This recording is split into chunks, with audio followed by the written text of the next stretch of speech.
Welcome to the Barry Podcast, an unofficial show covering the hit HBO series Barry. I'm one of your hosts, Jamie G. Esquire the Fifth, master of getting into character. And I'm here with co-host Magnum Mills to talk about the 14th episode of Barry.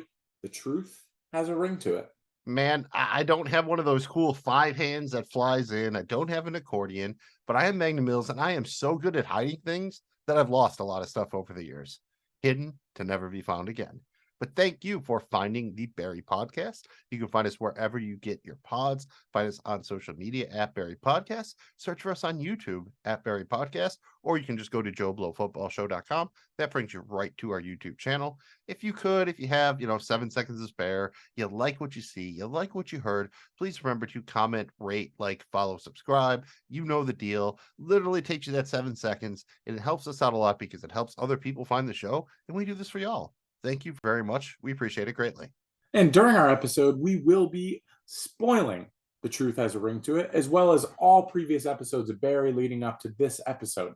Near the very end of this episode, we will have a spoiler section where we will discuss future episodes and events of Barry, including any recent news, etc. But don't you worry, we'll give you a heads up when we arrive to that point, so you'll be able to make a choice to leave if you like. Mills, it's time for the episode details, starting now. He was kind of trying to pull the Biff Tannen there with the make like a tree and leave. That's okay. You get the gist of it. This is season 2, episode 6. The Truth Has a Ring to It. Originally aired Sunday, May 5th, 2019, with an estimated 1.99 million viewers in the United States tuning in live. Shout out that Game of Thrones lead-in. Directed by Alec Berg. This is the 3rd episode of Barry that he has directed. Written by Emily Heller. This is the 2nd written by credit she has on Barry. And the short plot synopsis is Gene helps Barry get into character as he prepares for his big scene with Sally. Sally resolves to embrace her truth. NoHo Hank prepares for a big night with his newly trained men. Fuchs goes on a mission. And he does. Oh, does he ever? Before we dive in our recap discussion of the episode, we're going to give you our overall thoughts. Mills, I like this one, man. I like that it picks kind of where it picks up, where it goes. We get probably my favorite scene of Barry acting up to this part. Super good. That's like a really incredible scene with Barry and Sally, where it's like, wow, those are 2 actors that were just in it and felt it. That was really cool, because after all, that's a big plot line here is the acting class. On top of that, sometimes Fuchs is like the smoothest operator in the world. Other times he's basically Tommy Boy. In fact, he has a Tommy Boy moment here in this episode. Actually, it's a black sheep moment, where he goes tumbling down the hillside. But yeah, man, sometimes he's like the smoothest guy in the world. Sometimes he isn't. But I thought this was a great episode. Another one. They're kind of hitting their stride here. Funny, definitely action, but it moves the plot line along. Boy, I really thought this was a pretty good episode, but then you made me start thinking about Black Sheep. And man, how much better would this episode have been if there was just some Gary Busey involved somehow? I'm just saying. And yes. I do have to say that the acting scene with Barry and Sally was as great as I remembered it being.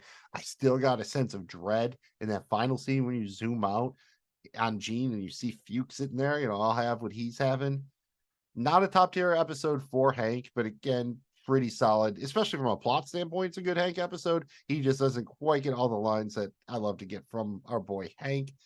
And I think that overall, anything was going to feel like a bit of a letdown coming off of Ronnie Lilly.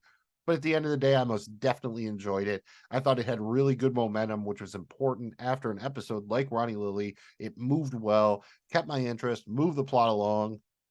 Maybe didn't have a lot of funny ha-ha lines, but an important development for Barry and Sally as actors and everything like that. So, yeah, I think The Truth Has a Ring to it.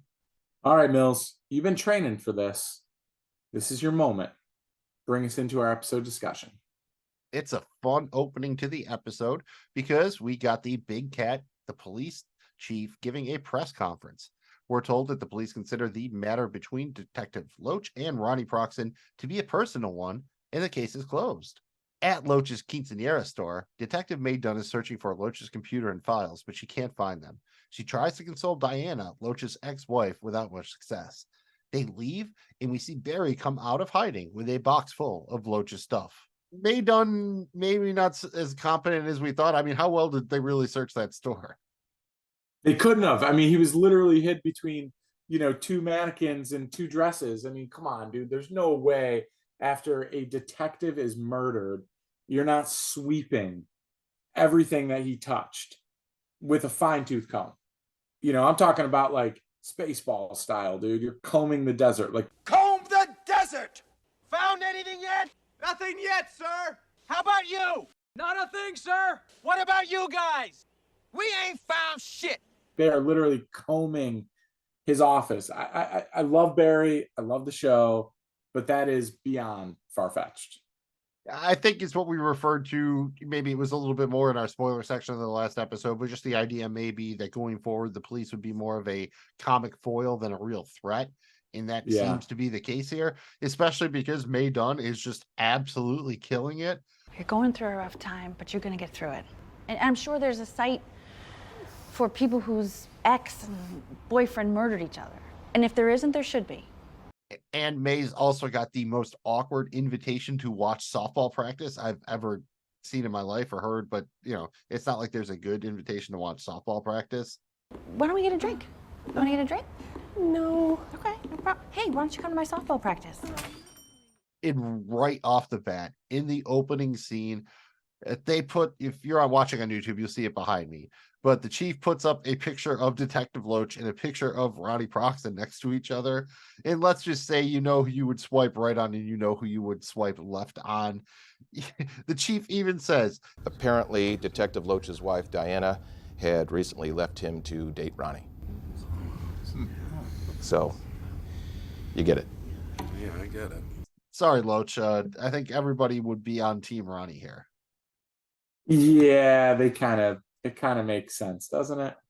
I mean, especially when you learn that Ronnie won 2 Olympic medals in Taekwondo. I mean, at least May can have a couple of drinks before softball practice, and maybe Barry can wash his face. We'll see. After the title card, we see that Barry and Fuchs hit up Target. Wonder if they got some DHL money for that. They've cleaned and bandaged themselves up and got some new clothes. Barry tells Fuchs that they're done. Fuchs does his thing. He tries to talk him down, but Barry is adamant. He explains that Fuchs doesn't understand him, but Mr. Cousineau does. Fuchs doubts that Mr. Cousineau would still accept him if G knew that Barry killed his girlfriend.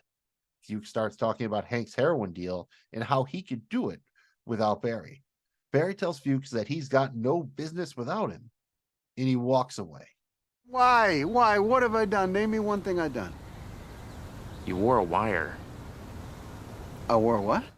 Hilarious, dude. Like it's almost like he forgot that he wore a wire to get him in that hot water to begin with. And he thought, hey man, he thought he was doing it best, what was best for us, not just Fuchs. And shout out to the little detail here. They both still had tags on their clothing. Fuchs had the tag on his hoodie. It's always the little stuff with Barry. Yeah, I guess we should point out that even though Fuchs wore the wire, at least from a viewer standpoint, we saw that Fuchs was at least trying not to get Barry implicated, even if he didn't do the best job of it.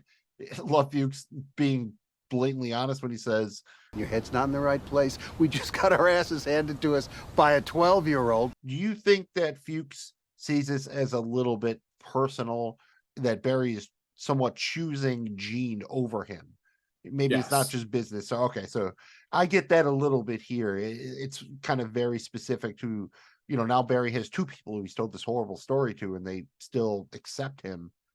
So maybe Fuchs, it's tough because Fuchs, so much of his business is tied up in Barry, and Barry nails that, right? He doesn't have a business without him. And we saw at the beginning of the season that might not be entirely true, but Fuchs certainly can't operate on the same level without Barry. That's for sure. And shout out Fuchs, really wanted pancakes, so apparently corn nuts are not that filling. Dude, he made me hungry after that. He sold me on going to get breakfast. I mean, geez. He was even Pancakes are gonna always buy. too much. I love pancakes, He but was I only even need like gonna 2. buy. Pancakes are so filling. And Fuchs never pays for anything. Fuchs was going to buy here. Barry should have probably taken him up on breakfast. Yeah, I wonder who paid at Target. I wish we would have seen that.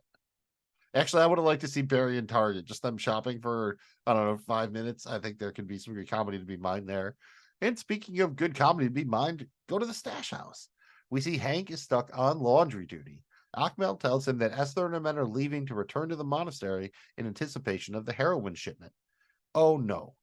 We cut to a training session in the desert. Hank's men don't exactly resemble an army, but Barry sees improvement. Hank tells him that they must hit the monastery in the next 2 days.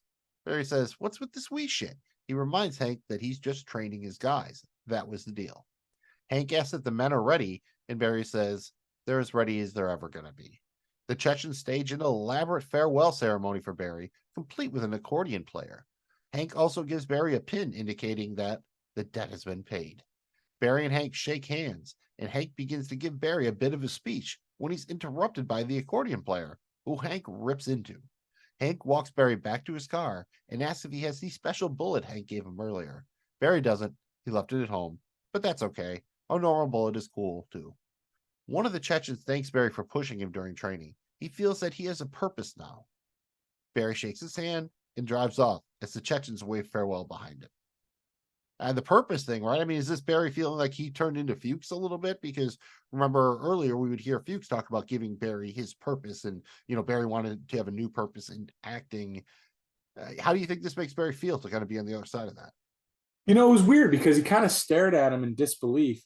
But then as he was driving it off, I thought I saw a little bit of a smile on his face, right? Just a little bit. He seemed happy. All debts were paid, right? Right. And shout out to NoHo Hank with the medal. That was very cool. That's one you don't let go of if you earn one of those. And there is no way those guys are ready. I mean, did they give you any confidence? The hand-to-hand did not look so great, but the one dude could shoot a bit. Although it was the same dude I think that we saw was a good shot before. But I mean, dude, Hey, what do you mean we? Oh, we, you, me, Team Badass. Come on, kicking ass, making names. Are you not a man of your word? Are you not Honest Gabe? The timing of the accordion player was just pure gold, dude. Just gold. Yeah, when he walks right at the right time when he starts up and Hank gets to go off on him. And this is about as angry as you ever see NoHo Hank. So just because we're not working together anymore. Are you fucking serious? Are you fucking kidding me right now? You just fucked this moment. This beautiful, tender moment with your accordion. You just whipped out your accordion and you fucked it, man. God. I loved how, Hank's like, "Oh, Barry, you don't even know. It's about to go off." And then you see the scene of all the guys dancing around Barry and everything. And Barry's not like nonplussed, but he's like, okay, I guess. A little didn't quite know how to deal with it. But Hank, you can tell Hank's just having the time of his life, and the accordion guy's playing the shit. And yeah, I hope it was all worth it because, maybe you could have just had a boombox instead of the accordion guy. Might come back around. And the acting classes come back around. We're over there. Everyone is working on their scenes. Barry arrives and he finds Sally outside on the steps. She's rewritten her scene so that it goes the way that things actually happened. She also tells Barry that she went to Sam's hotel room, which we know Barry already knew because he was there, but Sally didn't see him. She's worried that this new scene will not go over well with the class. Barry thinks that it'll be fine. Telling the truth is a good thing. They go in and rehearse the scene in front of the class and are met with silence. This is too much for Sally, and she runs backstage. What do you think, man? Did she bomb, or was the class just kind of shocked the way the story changed? This is kind of an interesting development with Sally because we've gotten the feeling that up to this point, she kind of knows, and it's true, but she's kind of narcissistic about it, but it is true. She's the best talent in the class. I think this really bothered her that she was kind of like everyone else for a minute and not clearly kind of the best, right? Like she has to be kind of the most talented one in there at all times. Otherwise, I think she starts to, her wall starts to crumble a little bit. And maybe she should push herself and join a class with better students. Seriously, I don't think she bombed, but I think it was probably one of those things, little column A, little column B. I do have to say I really enjoyed Sasha's scene at the beginning where her life-changing experience is just seeing a horse. When I was 6 or 7, I was at home at my mum's flat in London, and I looked out of the window and I saw a horse right outside my block of flats. And you think that moment is the moment that defines you? Jean, I didn't grow up around a lot of animals like you lot, right? Like I'm not from like a rural place. This is in the middle of a city. All right, thank you. I don't know what that really says about your life, if that's the life-changing experience, but the actress She just lived in a played it city, so. dude. She lived in a city. I've seen horses in the city, dude. It can be a thing. There are cops and horses in the city, believe it or not. In the little line, but the exchange between Sasha and Natalie is great because when she's done, they start to clap for her, and she's like, "If you clap now, it's pitiful." And Natalie's just like, "Well, we didn't know it was over." And shout out to Natalie, who's very good, assistant for Jean here, holding her phone with the light on so Jean can read the pages. After that, Barry follows Sally backstage, and she tells him that she thinks she bombed. Since this version bombed, and they now know that the other version is a lie, she's got no story left to tell. Barry swears that the truth is the way to go, and that when they rehearse it, it will be powerful. Barry goes to Jean and asks if he can not do his own piece so that he can instead concentrate on playing Sam. He'd also like some help with that.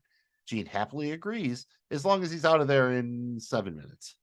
Classic Gene here, dude. I love that. And I love just he's got a nice little watch on. So I love that little shot of the watch here. I mean, every once in a while, they still kind of dabble with Gene being like maybe wealthier than he actually is. See, I would have liked it if he was enjoyed wearing some sort of like 1989 calculator watch or something that's like really anachronistic. It had whatever. it had a big face on it. We'll say that. Yeah, man, he's It was at making least money a since the 48 big face millimeter. 20s. What do you think, man? It seems really important here. Barry harps on Sally telling her honest story. Do you think that's Barry trying to deal with his own shit, or him honestly trying to help Sally? Again, I think it's a little column A, little column B. I think Barry's kind of compartmentalizing a little bit, but at the same time, he wants his purpose to be helping Sally, right? And making this special for her. Yeah, especially if after they didn't get to do their play and everything, this is maybe their chance to do something together. Although it seems like their relationship's in a pretty good place off the field, so to speak, in sports terms. I do have to say, the idea that Gene keeps pointing out that Barry killed somebody and got away with it is completely dark and fucked up, but also hysterical every time he says it. Yeah. Am I wrong? I mean, no, not at all, dude. It's he keeps bringing it up to the point where Barry's like finishing the sentence for him, And I have to say, when Gene, before he gets to the as long as I'm out of here in 7 minutes, when he's like, "I will always be there for you," I was assuming the next line was going to have something to do with money. Like, as long as you pay for extra time or private acting lessons or something like that. I was positive. Yeah, let me go get my ledger for this. Yeah, I was positive that's what was coming next. So I was kind of surprised when it was just 7 minutes. Yeah, I mean, maybe, there was no 7 minutes in heaven, though. And we're not in the closet playing 7 minutes in heaven. We're back at Gene's cabin. That's a shocker. And it seems that Fuchs is there. He's got himself some outdoor gear, and he begins to search the surrounding area for evidence about the murder of Janice Moss. He finds some tire tracks and begins to follow them. Back at the acting class, Gene explains to Barry that he can use his emotional experience in his performance as Sam. He reminds Barry that Sam is a violent and horrible person, while Barry is not. Then Gene has to go. He's so late for his escape room. All right, we have to escape room. Who is Gene going to the escape room with? I didn't know that he had friends. Why is he going to an escape room? Can you get into an escape room late? Dude, a lot of questions here. I have so many questions. Does he have an escape room date? Like, he hasn't moved on from Janice. Like, is he going by himself just to challenge himself? Most minor spoiler in the world, escape rooms have not come up on Barry again thus far. This is a one-off thing. It's so random, right? It's so random. Gene does not seem like an escape room, dude. No, he doesn't. But I would like to see Gene in action inside of an escape room. Like, is he like the order taker? Is he the one that's just going rogue and trying to finish it out? Like, is he giving the orders? Like, what's going on here? I have never wanted. Maybe this is a little bit of a, but exaggeration, but I don't know that I've ever wanted to see something as much as I want to see the episode of television with Gene Cousineau in an escape room. That should be an so episode. There for that. Maybe it's everybody having to kind of play against type here, because just like Gene doesn't seem like an escape room dude, Fuchs really doesn't strike me as the outdoorsy type, right? Fuchs looks a little lost out there. I mean, he's got the gear and stuff, but does he really? know how to Is use he it. going to be camping out and stuff? Probably not. Well, I mean, he could, but not well. Which Not would be well. about par with what Fuchs does. Really, the only thing he does even half decently is manage Barry, apparently. And I do just like the way Hader delivers. After Gene again reminds him that he killed someone, got away with it, and Barry's like, "Oh yeah, that's the worst thing I've ever done," and he's picturing Janice in his head. I thought that was just a really great delivery, and you kind of see that come back around in a hot minute when he has to draw on that for his scene. But it seems for once, Gene actually imparted some acting knowledge that Barry is going to take into account. After that, Sally is still backstage working on her scene when she gets a call from Lindsay. Sally is supposed to go to a 2:00 meeting, but she tells Lindsay that she can't make it because she's working on her theater piece. Back in the wilderness, Fuchs has followed the tire tracks in a circle, and he's right back where he started. We then cut to nighttime, where Fuchs is huddled by a lantern and surrounded by animal noises.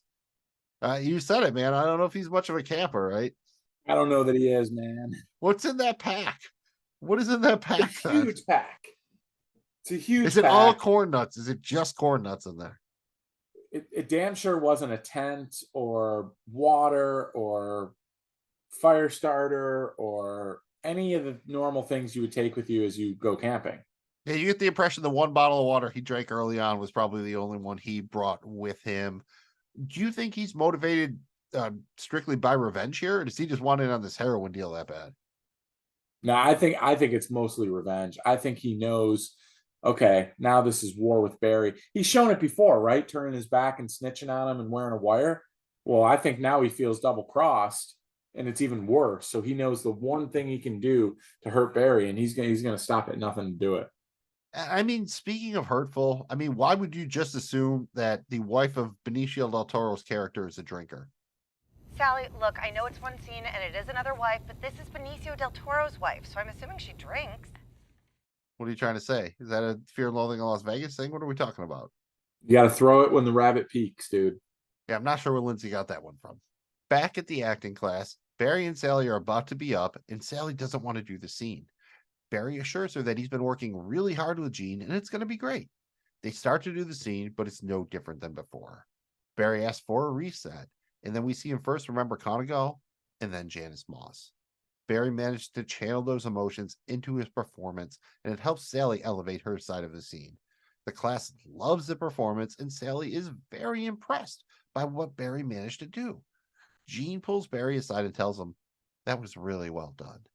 We see that Lindsay's actually there in the back. She also saw the performance and was very impressed. She asked Sally to come in for another meeting with her and the Mikes tomorrow. I mean, Sally and the Mikes, that sounds like a 60s doo-wop group or something, right? Dude, Sally and the Mikes, man. A meeting with the Mikes, just the alliteration. It's like a meeting with the minds, but the Mikes. The Mikes. I got a meeting with the Mikes, dude. A meeting with the Mikes sounds like a Jizza album. With MICS, meeting with the Mikes. Yeah, dude. Should be a Jizza album. Yeah, I'm waiting for another Jizza solo joint. Bring it out, genius. I mean, this was it, dude. This was the big Barry performance, right? We've been waiting for. Yeah. And you know what, though? He absolutely crushes. This was a riveting scene. And I think they're playing a little bit of homage here to actors that really try to kill it in these theater classes that come so far, because that's what this was, right? And it was kind of cool. For a minute, you kind of forgot about this is a show about a hitman, and you were kind of like, oh wow, this is a show about struggling actors, and they just nailed something in the theater class, right? And that was kind of cool. Yeah, I really enjoyed everything about this, from the way he's see good, Barry. Right? Barry was good. Oh, he's really good. And I think I don't think I was surprised by that the first time I saw it. It's kind of the point of the show, right? We've seen him do it in flashes before, but this is the first time he can actively channel it using Gene's teaching, maybe. And first, Gene told him, reach for the worst thing you've ever done. And you see him start with the Conagal scene, but then he goes to Janice Moss. And this is where we finally actually get to see him shoot Janice. It's the only time we've seen that. We didn't actually see it in the season 1 finale there. And what do you think? When I first watched this, I thought Barry had gone too far in choking Sally and she was really hurt. But the way she pops back up at the end, you get the feeling she was okay, right? Yeah, I think it was just really great acting, but it made you think like, oh wow, like she's really crying. Like this was perfectly done. I mean, dude, Barry's a real actor. Yeah, see, I thought he probably heard her, but she was just using it, but you don't get the idea she has a bruised throat or anything. But when she puts the hand on the throat, and even the closed captioning says like, choking. Great job, by both, Sally and Sarah Goldberg as Sally. Back in the wilderness, we see that Fuchs is really having a rough go at it, worse than the animals howling at him at night. He seems lost, and the strap on his pack breaks, which sends him tumbling down a hill, black sheep style, and he eventually lands in a stream. He begins to quietly sob before he notices a drain pipe with bars at the end of the stream. He looks through it and appears to see something. He makes his way around to the other side and finds Janice Moss's car. I don't know, man. If Fuchs found it, could it have really been that well hidden? I know the cops basically yada yada it by saying they didn't look because there was so much land. But the fact that Fuchs, who obviously doesn't seem talented, could find it this easily leads me to. And again, Barry wasn't gone that long. He only had a couple hours to do it. So it's not, he had to get rid of a car as well, not just a body. But it seemed a little half-assed, right? If Fuchs out there with no resources other than his own could stumble upon it in a day, you got to think that for a detective, for police officer dying and disappearing, yeah, they probably would have found that. Loach seemed this amped into it, but he never looked. Right.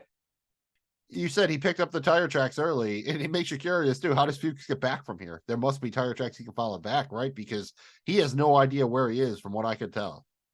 Yeah. I hope he left a breadcrumb trail. That, and I would have tried to hide the car a little bit better. I mean, just a couple twigs on top of it. It's blue. It stands out. I mean, come on, it's not exactly take the plates off. There's a few things you could do, or then separate. We don't see it here, but you have to assume that the body is in the car. But you would probably put those in two different places then. Yeah, that's kind of an assumption, but I think it's a strong one here. But Fuchs seems pretty happy, right? He gets a nice little "I got you, fuck you, Barry." Oh yeah, he's definitely he's in full hater mode here. In Fuchs in hater mode is a fun Fuchs. Yeah. The stash house is always a fun place, but maybe not so much this time. Achmel tells Hank that it's go time.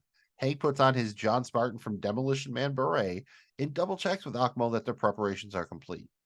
They are, so they walk outside, but they discover that Essler got the drop on them. Their army is being held at gunpoint. It turns out that the accordion player sold them out.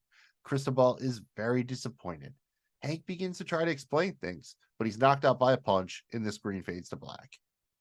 How funny is it that the accordion guy, I'm sorry, I love that they brought that back. And then it's kind of like, it begs the question, did he sell him out just because he was so mad about, his moment of in the sun of playing the accordion, and Hank bitched at him for it? I mean, I don't know. Hank never bitches at anybody, right? So it's a big deal when Hank comes at your grill. You got to protect your neck a little bit. I maybe think it would have been funnier if it was just that translator from the earlier couple episodes when they tried to use him for like 10 seconds and he kept being like around, like, "Why are you here? Or why are you here?" It's just interesting they brought this character in at the last minute, but I thought it was hysterical. I love the reaction, and let's be honest here.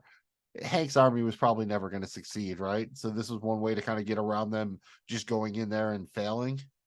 They had zero chance, dude. They had zero chance. I mean, come on. They were not ready.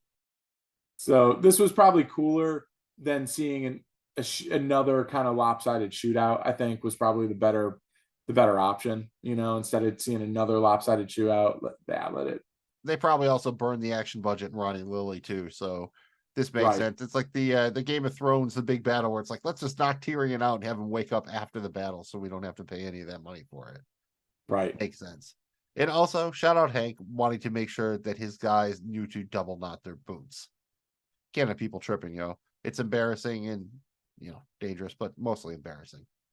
In the final scene of the episode, we see Gene at the restaurant where he had his first date with Janice. He appears to be sitting in the same booth, and there's a glass of wine in Janice's empty spot. Gene orders the chicken a la king. It's the best. And he tells the waiter he can take the other glass away. Gene gives a silent toast to Janice's empty spot. Perhaps he's finally ready to move on. The camera zooms out, and we see Fuchs watching Gene. The waiter comes over, and Fuchs says, "I'll have what he's having." Chicken a la king, dude. Was Gene really ready? Was it like he was finally ready to actually move on, and that's how life works? It just he's finally ready, and then Fuchs is here to be like, wait, hold up. I think so, because when he had that glass of wine, it made it seem like he comes there every Tuesday and gets the red wine, lets it sit there, orders his dish, and just misses her. I think he was ready to kind of put it behind him, and then boom. Yeah, the waiter, you get the impression this wasn't his first rodeo with this. No, it's almost like they knew this was kind of a thing. 100%. Well, that about does it for our recap of this episode. Before we hand out our awards, we got to find out what other people thought about it. So we always go to our friends over on IMDb. And this episode, titled The Truth Has a Ring to It, has a rating of 8.4. So that puts it in a 4-way tie as the 13th rated episode all time of Barry. That makes it maybe just a tick below average. What'd you think, Mills? Is this maybe slightly below average episode of Barry? Again, no future spoilers, or do you think that you disagree with that rating? I disagree a bit. I think it's better than that. I think it gets knocked a lot for having to follow Ronnie Lily, and there's some plot developments that people don't like. Fuchs finds Janice. He's scoping out Gene. As much as there's the high of Barry in the acting scene, Cristobal catches Hank betraying him. I think that it probably gets knocked a little bit for kind of some of those downer points, and maybe there's not as much quotable dialogue as usual, but this is a very important episode from a plot standpoint, and it really moves. It's got nice momentum, which is important coming off of an episode like Ronnie Lily. So yeah, I think it's the absolute worst case scenario is this is an average episode of Barry, but I think it's above average, even not, even slightly below average. How about yourself? Coming off of Ronnie Lily, it's going to be hard to top that no matter what.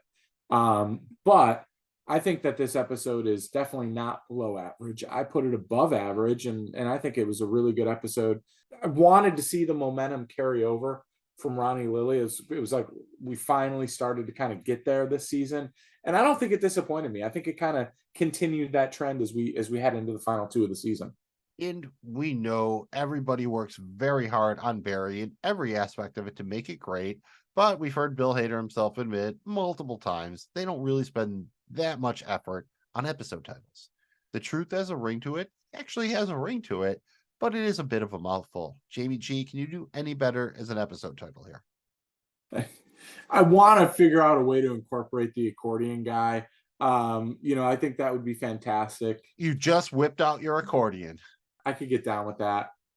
Debts have been cleared. I think that would be good too. I would like to kind of see that, because while one debt has been paid, another one is kind of wide open here, and that's the Fuchs plot line. So I think that would be kind of a cool angle. It normally, I come up with a bunch of these and I try to narrow it down, but there are so many good ones here that I am just going to read off a few. So you get it. If there isn't, there should be. I am your fucking business, idiot. Honest Gabe. You just fucked this moment. Normal Bullet is cool too. I stay for the apology. I'm never going to do that again. I got you. And I'll have what he's having. I feel they all would have worked. I can't pick one really. It's like your children. We like them all, except Roman.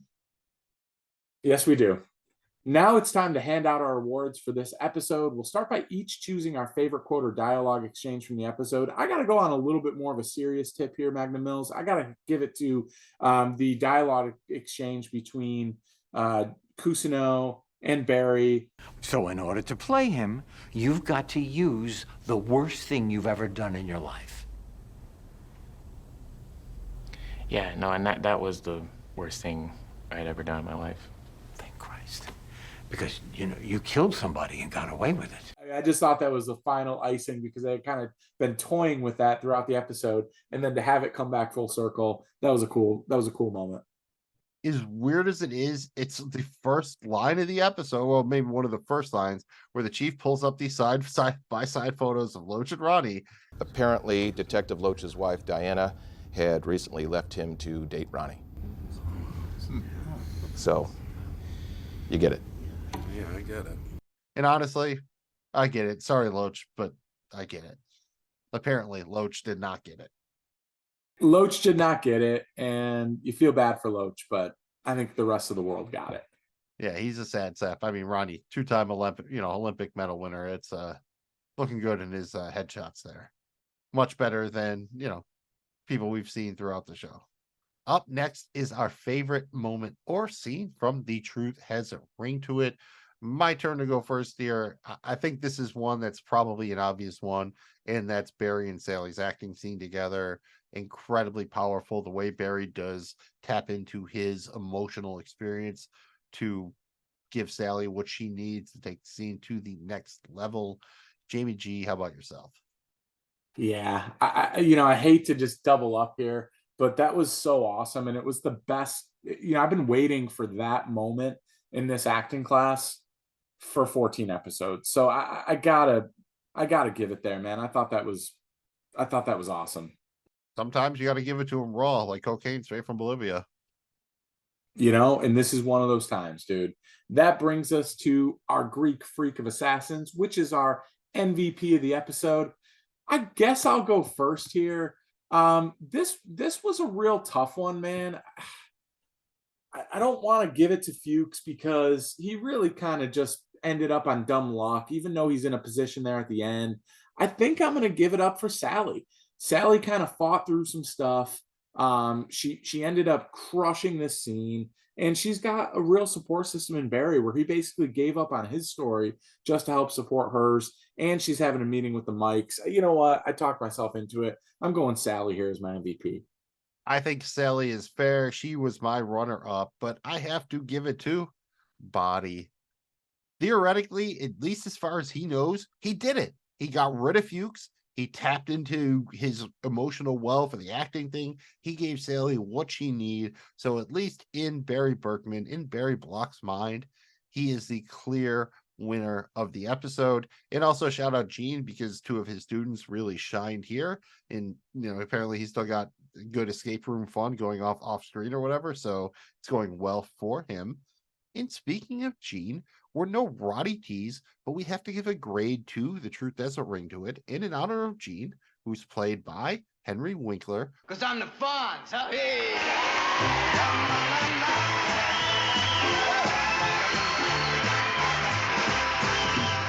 We grade each episode of Barry on a scale of 1 to 10 Fonzies. Hey, I go first here, and I am going to stick right at 9.2 Fonzies. Hey, it's not Ronnie Lily, but it's an extremely solid episode, especially given what it had to do to follow that classic up. Jamie G, slap the jukebox for me. Yeah, I'm gonna throw another dime in the jukebox, baby, because I love rock and roll. I'm right there with you, man. It's not Ronnie Lily, but it's a damn good episode. I'm giving it 9.2 A's. And that brings us to the spoiler section. If you do not want to be spoiled on anything from future episodes, trailers, other news about the show, please go ahead, check out now. Thanks for checking out the Barry podcast. Remember, do like, follow, subscribe thing. Check back soon for our episode covering The Audition, the 7th episode of season 2. For everybody else, this is our spoiler discussion for The Truth Has a Ring to It. And starting now, Jamie G, we've seen that pin come up again, right? Oh, yes, we do. I thought that was a cool piece of foreshadowing there. I love that about this show when they bring stuff back like that, and they've been actually really good about it. So this is another good example. You know whose pin that is? It's the Ravens pin. It's his trademark, right? Is that absolutely? Oh the man, Raven, dude. We're so close to season 3. It's amazing. And somebody here tells Barry to stay off the 405. It would have just been slightly cooler if they said stay off the the 710, the 810 that we see in season 3 for the big chase sequence on the highway. Doubling that up would have been cool, but that's a real minor quibble. One thing is you kind of see a little bit of foreshadowing with Natalie here with her willingness to kind of sell out and kind of slice Sally's throat here a little bit to chase her own success. I think you see a little bit of that here. Or at least that Natalie's willing to do whatever it takes, from holding the her phone up to light Jean's page to when she finds out that Lindsay's an agent from Gersh. She's all like, oh, my lady. Like she kind of did weasels that her little way hand in kiss and... thing. But you kind of have to do that to survive in this world. I don't think there's anything wrong with that. And in fact, I think this whole thing is what leads to what leads to Sally getting Joplin, right? Because Lindsay sees this, then they have the meeting with the mics, and then this becomes like a showcase for her. Then somebody from the streamer thing sees that, and then that's how she gets Joplin, I think, right? Yeah. I mean, that's kind of the pathway there, man. I mean, this is where it all starts.